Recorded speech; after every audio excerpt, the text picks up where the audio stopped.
இந்த 3 ராசிகளுக்கு சனி தோஷம் ஆரம்பிக்க போகிறது. அடுத்த 2 ஆண்டுகள் இந்த ராசிக்காரர்கள் சனியின் பிடியில் தான் இருப்பார்கள். அதனால இந்த ராசிக்காரர்கள் செய்யும் அனைத்திலும் கவனமாக இருக்க வேண்டும்.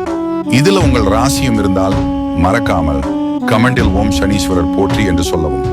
வருகிற அக்டோபர் மாதம் 20ஆம் தேதி முதல் கும்பம் ராசி, மேஷம் ராசி, மீனம் ராசி ஆகிய ராசிகளுக்கு சனி பகவான் வருகிறார்.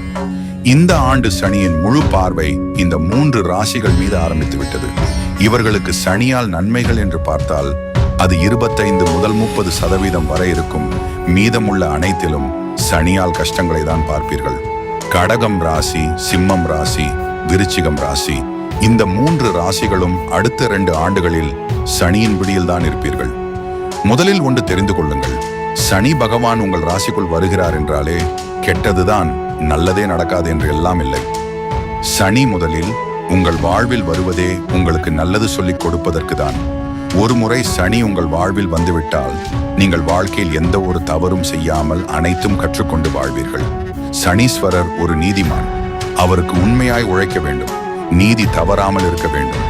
ஏமாற்றுவது, பொய் சொல்வது என்று எல்லாம் இருந்தால் பிடிக்காது. நீங்கள் கடுமையாக உழைக்கிறீர்கள் என்றால் சனி உங்களுக்கு நல்லதே செய்வார். அதனால் சனியை பார்த்து யாரும் பயப்பட வேண்டாம். அவர் நம் வாழ்வில் வருவதே நல்லவர்கள் யார், கெட்டவர்கள் யார் என்று நமக்கு காட்டுவதற்கே.